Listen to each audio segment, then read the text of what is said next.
Hey there, listener. Welcome to the Free Your Soma podcast. I'm Amy Takaya, and today we're going to explore the layers that are hidden unconsciously under the surface at all times. Maybe you know what I'm talking about. They call them shadows. It could be our subconscious mind. It could be your body trying to get your attention when you are just going along in your everyday life, right? And something happens, something changes, and now you become aware of yourself in a new way. Today, I have Allura Halliwell, who is a consciousness mentor and transformational guide whose radical awakening in 2018 catapulted her into a lifelong mission to help others reconnect with the truth of who they are.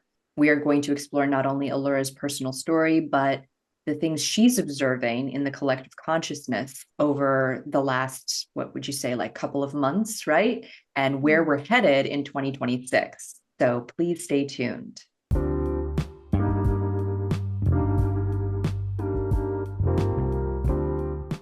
Every day there is a forgetting, and every moment there is the possibility of remembering. Remembering who you truly are, awakening to your body, to the inner world, to the experience of being alive. Here is where you find the beauty, the joy, and here is where you free your soma. I'm your host, Aimee Takaya. I'm here to help you move from pain to power, from tension to expansion, and ultimately from fear to love. Hello and welcome. Hi, Hello, Laura. Amy. Thank you so much for having me. Yeah, my pleasure. And before we started recording, you were sharing about some things that you feel are really coming through right now that you feel like you're observing. And I was right on the same page as you. It felt very juicy and interesting to kind of explore some of these topics. First off, though, it sounds like you have a really interesting story. I'm reading in your bio that you were formerly a stay-at-home mother of three and you had a life-changing experience, out of body experience at a meditation retreat, and it left you seeing the energetic fabric of reality, right? And dissolving your former identity. Now, this is pretty interesting because I think a lot of people who might like have that experience, like had it on like ayahuasca, but it sounds like you had it spontaneously, right? Can you tell us a little bit about what that was like for you and how you've been able to integrate that experience before we get into today's topic? Yeah, that's such a beautiful, massive question because that moment was a complete timeline shift, identity shift for me. And as you mentioned, it happened spontaneously. So I was a mother, stay-home mum, living in kind of a really sort of just everyday existence, thinking about meals, holidays, trying to regulate my dysregulated now ex-husband and trying to survive being a mum of three. And I went to the meditation retreat for a break, for a holiday. I was like, oh, this will be fun. And ended up having a very profound experience where I was walking down to the beach to meditate with a group. And I just felt myself being pulled to the sand. I lay down on the sand, and everyone else was meditating. And literally, I felt my consciousness come up through my body. It left the top of my head, and I could see my body lying on the ground. And then it proceeded to move out through the brightest white light. And then I merged back to source, and the emerging and the space I spent out in the void was over an hour and a half, through which time I dissolved completely. And when my consciousness came back to my body after a period of time, I opened my eyes and I could no longer see material reality. I could only see how everything was made of energy. I had a massive Kundalini awakening, so I was vibrating constantly. I have a form of amnesia, so I couldn't remember my preferences, what the past and why I'd created the reality I created. It was like being born again. So I could literally talk for 3 hours about the integration of that process because it was thorough, it was comprehensive, and it was about finding my way back to being a human, like being born again. But in that process, I got a really massive insight to the way we construct our realities as humans, with our nervous systems, our emotional systems, our mental systems, our energetic systems. And I came to see how we get stuck a lot as Mm. humans in our human experience. So that was the deep dive. Wow. That's, to many people listening, they may have like really, they hear something like that and they really don't know like what it is you're talking about because they can't really imagine that. It's like they must be watching a movie where somebody has this visual, experience, or maybe they, I don't know, took acid and had like a glimpse of what you're talking about. But like, strangely enough, like when I was 19, I, and there's a whole story around this actually. The first time I was ever on a podcast, I told that story. So if anyone wants to go listen to that podcast from like years ago, it's out there. But I had a spontaneous kind of awakening too that was labeled in my environment that I had psychosis, but what I experienced was actually something kind of similar to what you're describing. I didn't come back and have that, what you're describing about seeing everything energetically, but I did merge with source or God, or I had this spiritual awakening. And when I came back into my body, I was also a little amnesic and confused about, why am I in a psych ward? Like, what's happening? Like it's a story that I had to spend about 10 years integrating, because it sounds like maybe you were able to find people who were able to, you were in a meditation retreat. Yeah. Maybe there were already people who were like open to what No. you know.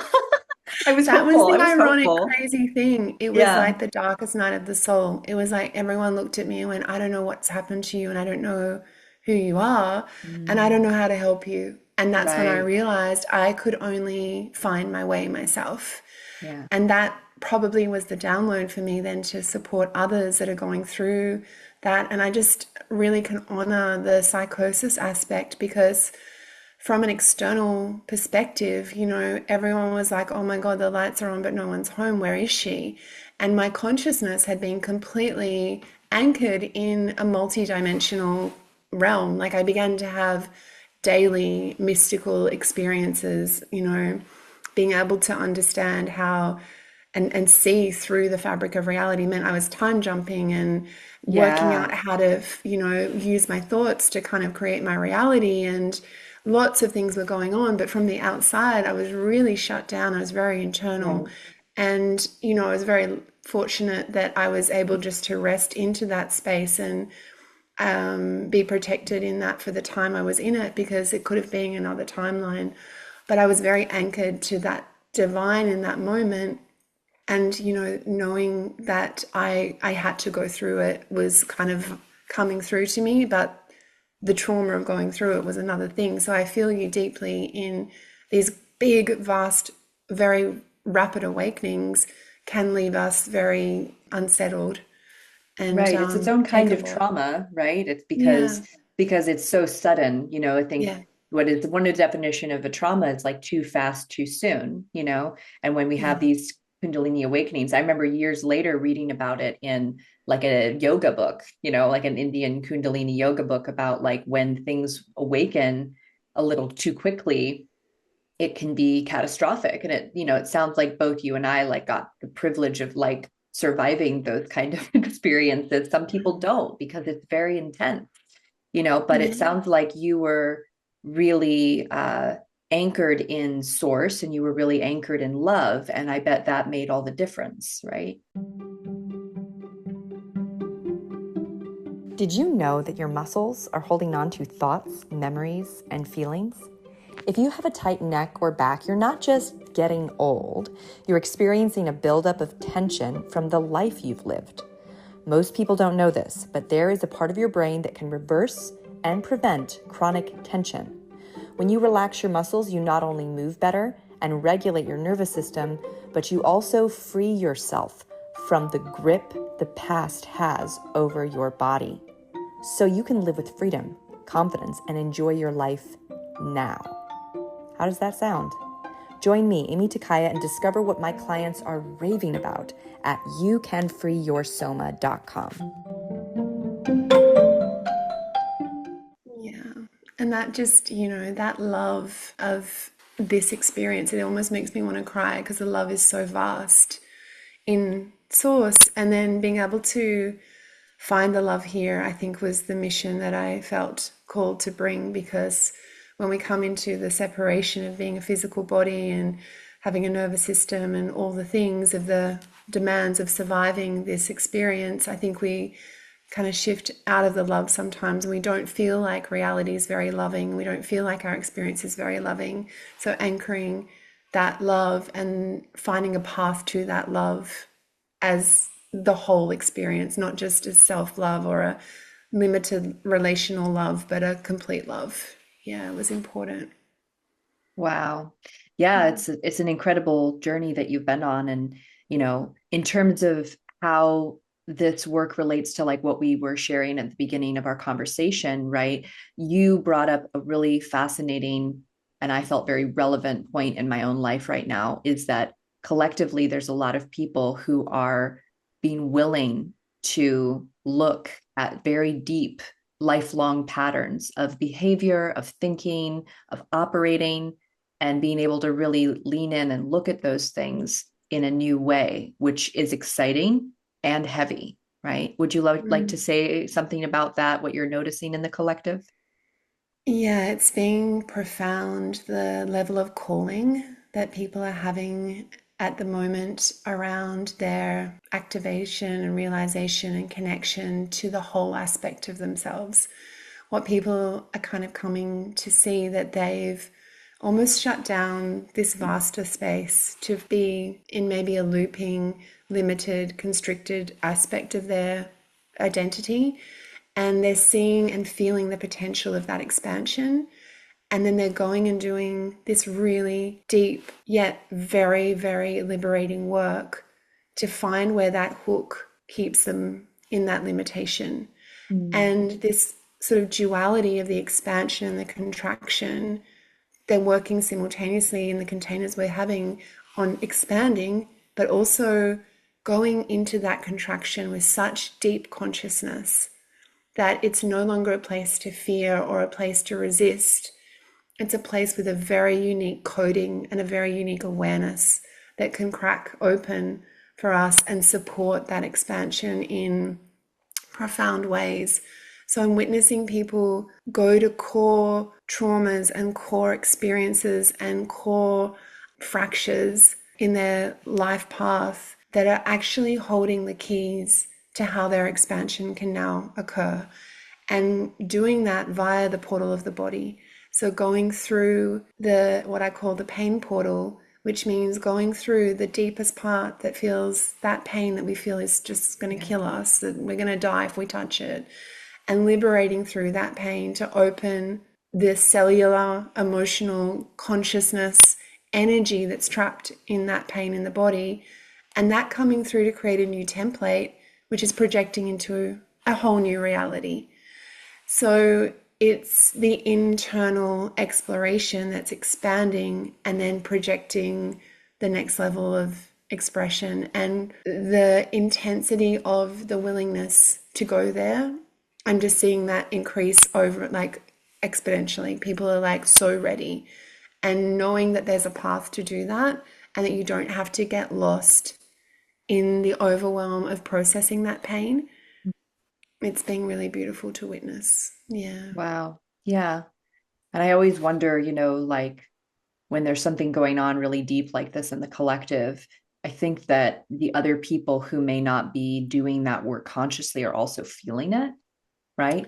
And that's some of the chaos that we see. Yeah. Well, I'm witnessing the shifts of consciousness that these individuals are having a profound effect on the people around them, because what's happening is people are awakening on a very core level, which means they're no longer functioning out of what I call their wounding, which is their unconscious patterns of separation, of feeling unloved, unworthy, unknown, and so acting in a way that limits their capacity for connection. And as they shift internally, they're actually seeing these relationships that they thought were limited, not for them, hurting them, not functioning well. They're seeing different versions of those people because they've found a different version of themselves. And so Mm. the reflection is changing. the inner template is changing, so the reflection is changing. And yes, that brings some chaos because people are like, oh my gosh, I don't know the version of you anymore. It's a different version. I don't know how to respond and work with that version. But simultaneously, because this version is becoming more connected, more truthful, more emotionally processed, the other person's like, well, I feel you less of a threat. So I can find you more and I can find myself more. And I've seen whole family systems shift from one person doing the work. Oh, 100%. That It's is been so amazing. possible, right? Yeah. And like the way that a person can call, right, their community or partner or, beloved into that transformation by their own willingness to go there on their own, like you lead the way with what you do energetically, and then the people who are ready to follow begin to follow. I love that you're seeing this in family dynamics. Can you say a little more about, like, maybe even, how has it been for you to integrate your former path self and identity, right, as a mother of three and a wife and all that, and how has that transformation impacted your relationships? Yeah.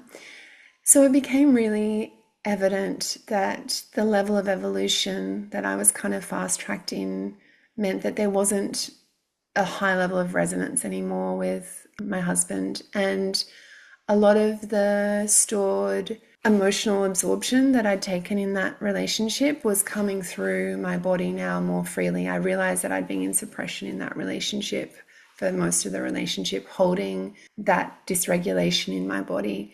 So we ended up separating, and then we're no longer together. But we've formed a beautiful relationship out of that journey. And he's about to have a baby with his new partner. And his new partner is a very close friend of mine. And she parents my kids like that. She's their mother. She loves them. And that's part of the reality creation that I wanted to have. I wanted to have the resolution that even though the fracture was so great, and my ex-husband, he had post-traumatic stress from the experience because I literally left one woman and came back like an alien, and he's like, I don't know who you are. So it was really confronting for him. And then for my children, there was a period of really challenging energetic abandonment for them where I wasn't able to show up because I was so in this internal world of trying to process this. That became my core priority. As soon as I came back enough to be functioning here again, they became the priority, because you cannot do this work unless everything in your system is healing and becoming reconnected. So I spent a lot of time processing with my children their feelings about what happened to mum, because they were 4, 6, and 8, and witnessing when they had behavioral responses, how it could have been connected back to that trauma, and working with them consciously to kind of see those dots of how do you really feel about what happened to you? What emotions are really in your body about that, in that, and stored in that? And now how are you perceiving things around you from that experience? And can I bring more truth to that? Because there was never a lack of love, but there was most definitely a stepping out in my energy. And that work has brought them into being beautiful, amazing humans. They're 15, 13, and 11 and all thriving. But it took a lot of energy and a lot of work to bring that through. My mum mourned me like I died. She was like, I don't know who you are. So she went through a mourning process. She's now here this morning with my 3 kids. We're very close. She's helping me move. We connect and adore each other. And we've had to reorientate our relationship. And it hasn't been easy. It's been this ongoing reflection, because my understanding is every relationship around you is a reflection of your relationship within you. So you can't, it's about not missing these pieces. So people I work with will often come to me and say, I'm estranged from my dad or my mum or my siblings. I am in a divorce proceedings where we're about to go to court. I'm in this fracture with the people around me. And the number of unifications that I've seen between people and their parents has just blown my mind, because once that story gets rewritten in the body, then there's just this openness to see the wounding in the other person. And it doesn't necessarily mean you need to be in contact or you need to have a relationship that's not honoring for you, but the revelation of the other version of the parent that comes through when you do that work, I cannot even express it in words. It's just profound. And the number of like court cases we've averted and new agreements we've come to between, separated parents to be able to support a new life. It's been really interesting to process the deep grief, pain, and fear in everyone to find a new gateway of connection with other people. So I do believe that the majority of relationships can be reorientated, that there's nothing outside of you that you actually have to feel a victim to or separated from. It can all be reconnected within, and you'll get something different outside of you. Definitely. Yeah. Yeah, it reminds me of one of my first, like, had a wonderful shadow work guide that, was quite different from you, but like saying similar things. It's so great how like there's so many different ways that people can communicate, right? And everyone has their own like individual way. But she used to say, like, there's no toxic people, there's toxic dynamics.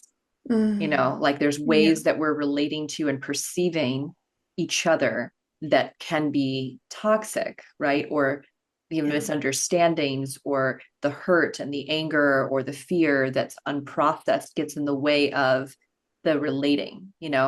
And so I really feel like what you're saying is beautiful, profound. We need more of it in the world.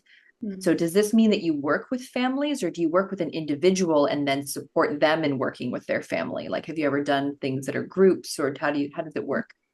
Yeah, or I work with the individual, and then what seems to happen is the individual will work with me, and then their mother will come and work with me, or their ex-partner will come and work with me. So right now I have a container, and there's a mother, the daughter, and the ex-partner all doing the work in the same container. And it's just amazing to witness because, yeah, it's all internal work. And I think trying to mold the connection point can sometimes mean we miss the core fracture or core wounding in each person. And I call it the wound bond. We bond over these wounds that keep these wounds in a known, familiar pattern with people. We want to see people behaving a certain way because it gives us a certain predictable response within us. So when we work with that in the individual, you're just going to get another version of that other human, because we're all holographic. So the version I get of you will be different to the version your family gets of you, or your clients get of you, or someone else gets of you, because you're in a holographic state where we're responding to each other from the versions that we are now and connecting here, but we're multidimensional and we have all these facets. So, and that means also by default we can move. We're not fixed in one level of identity. We don't have to be the same version of ourselves over and over again. Right. But we get And caught in that's a those loops, as fascinating. you described. We get caught in those Yeah. loops. Can you say a little bit about like how people who don't realize that they're in a loop, what are some of the things that they could look for to discover that they're in a loop of behavior that's creating a reality? And then, Yeah. The best way to do that is to detail the repetitive thoughts you're having. So on the daily, I would write a list of the core thoughts you're having that repeat in your mind every single day. And you'll have a thorough list of the things that you keep thinking about over and over again. And then from there, I would invite you to see the very predictable behaviors. So they look like suppression behaviors, like things you do to like numb out and avoid things. And then maybe overactivation behaviors, like things that you do, like it's like, oh, I have to get this done. And so you're in hyperdrive and you're trying to get everything done at the same time. And you're bouncing between those two places often. And this is just a reflection of the nervous system in its unsafety, because it wants to either numb out and avoid, or it wants to overactivate and engage and try and make things different, better, whatever. And so it's being aware of that, and then finally being aware of your emotional responses. So how do you feel on the daily? Like, how is your emotional essence traveling? Like, what predictable emotions do you keep getting in your day? When you actually pattern that, your thoughts, feelings, and behaviors, you can see where you loop, because it's like, wow, I can see this pattern every single day. And whatever that survival pattern is you're running, it will have a deeper layer of unconscious material that's keeping you trapped in that level of internal reality and external reality. And that's where we need to go then after we find that, and explore what is at the core of keeping that pattern alive. And, just as an example, of a beautiful woman, and just every evening it's Netflix and a glass of wine.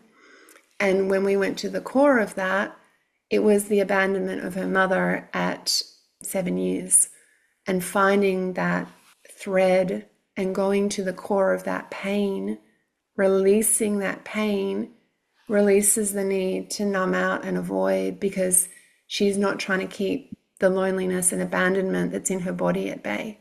So this consciousness connects us to everything, because everything's connected. Yeah. Wow. Yeah, thank you. That was a very thorough answer. I love that answer. I think like a lot of us are waking up to our patterns or have been maybe on that path for a while, but it does feel like there's a genuinely new layer that's opening up for people. I very much agree about that. And I think it's necessary, Oh, right? yeah. In terms of where, kind of you see this momentum going throughout like the next year, what are some feelings you have about what this means for, us as a collective? So the work that I'm doing is all about forming a relationship with consciousness, because consciousness for me is the vastest reservoir of information and awareness and transformational potential. So overdoing this over the last 5 years, I've seen and I'm witnessing that the access to a vaster consciousness is expanding exponentially. People are getting the awareness of their patterns and then connecting those core fractures a lot quicker. And from that place, they're reorientating their realities a lot faster. So I would say that the relationship to consciousness is open, and it's easier to access now than ever before. And that's the evolution of humanity. And staying connected to that consciousness as your, I suppose, a core guiding space, and having a relationship to that divine aspect of you. I'm seeing people activate into what they're here for, their purpose, moving out of survival, moving into the creation, and realizing themselves as the creator. And that probably is the most potent thing, when you can move from being a victim to reality to being a co-creator with reality, because you have the keys of consciousness and you understand how it's working. I think that is just going to keep increasing, and it's going to be so exciting to witness that. Yeah.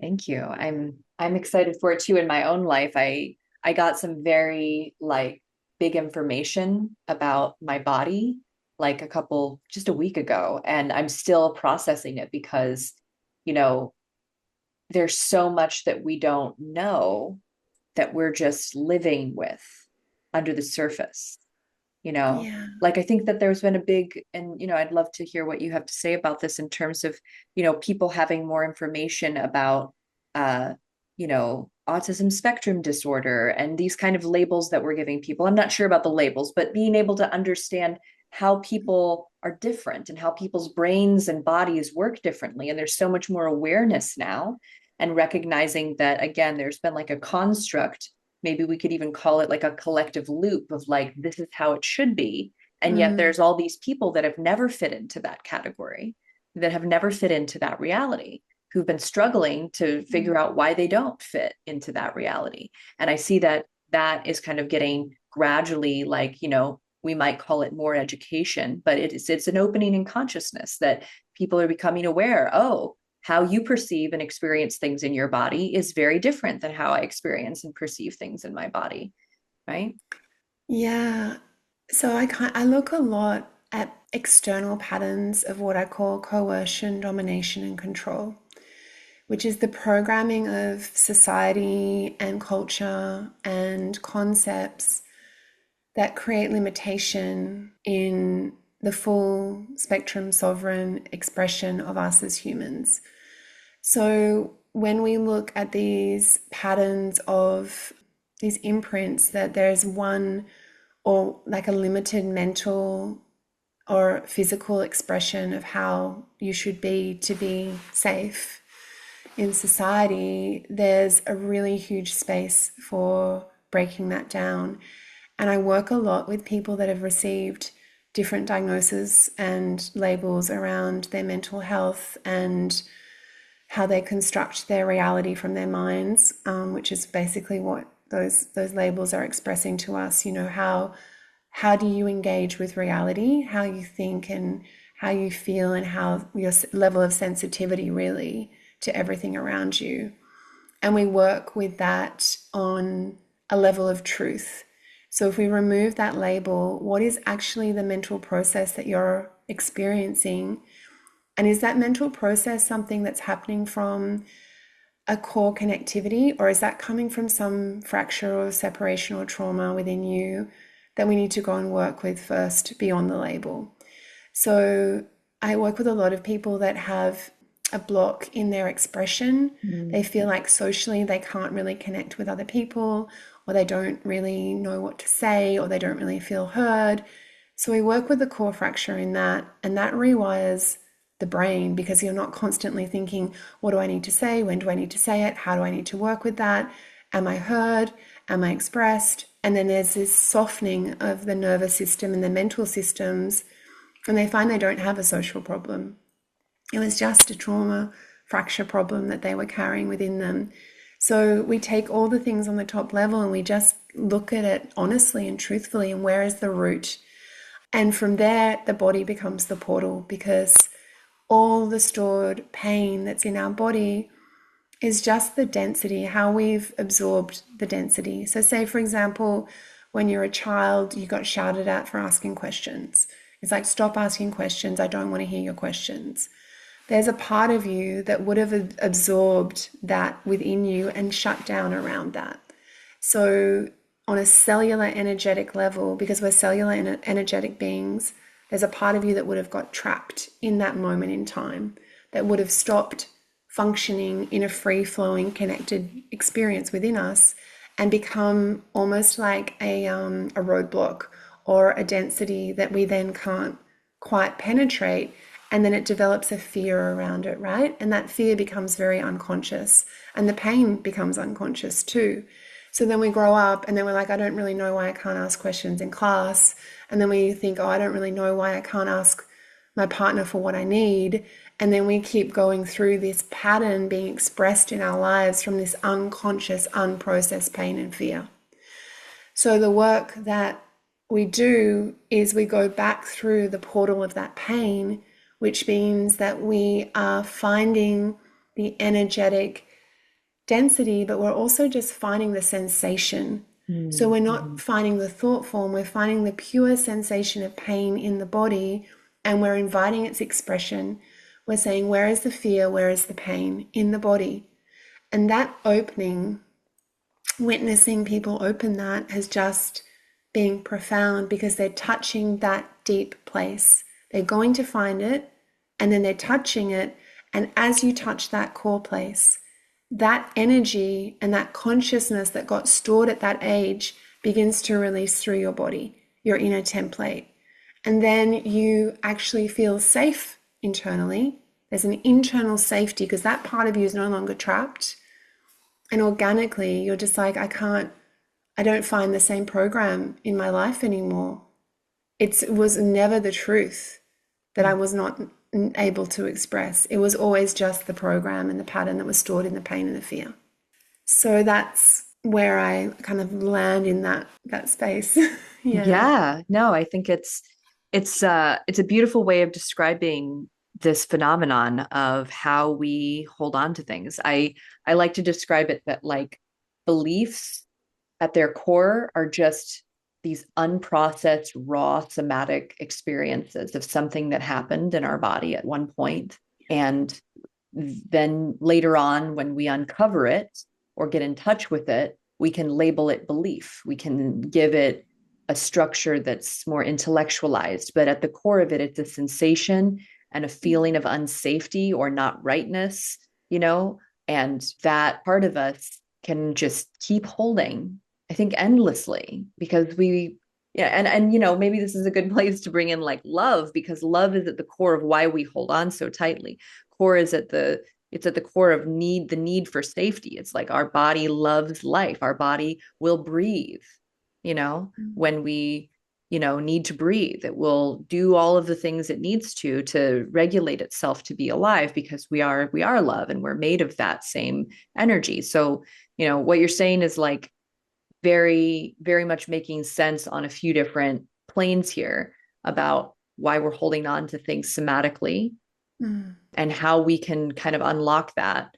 It sounds like a really helpful and beautiful process that you're guiding people through.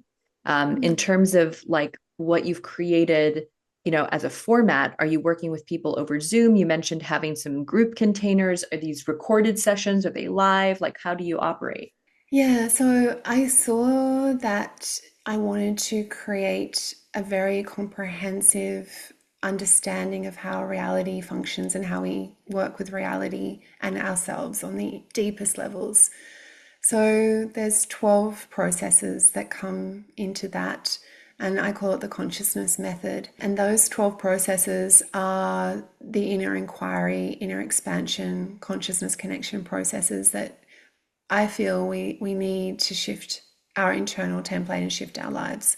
So people work through those, and what happens is I'm available Monday to Friday at a period of time every day, where people that are working through this work and doing the internal processes and the journaling and the complete restructure of their lives, they jump in and we have a direct connection. So say, for example, someone will go, today I got really triggered around this part of my life.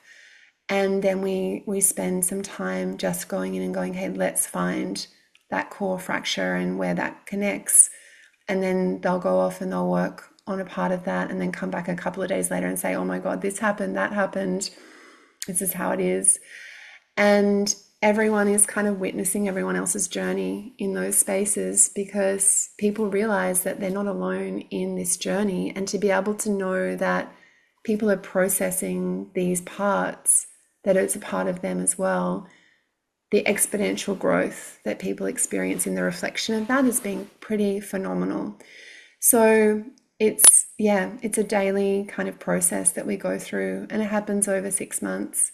And everyone's invited to join. It's a beautiful, beautiful journey. And I speak about people that have done the journey speak on my podcast, The Consciousness Method.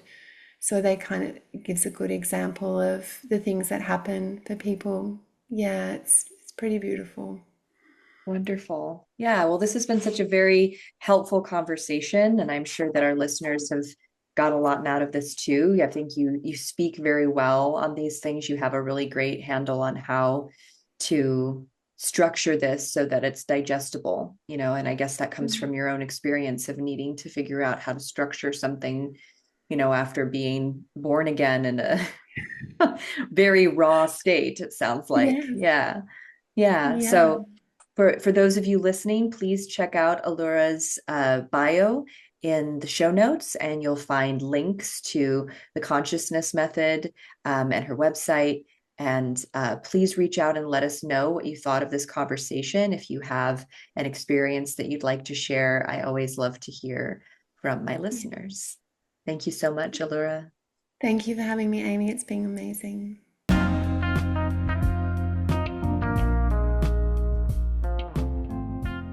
Hey there, friend. I hope you enjoyed today's episode. I would love to hear your thoughts. Follow me on Instagram at Aimee and send me a DM about this episode. I'd like to thank you for being part of this somatic revolution.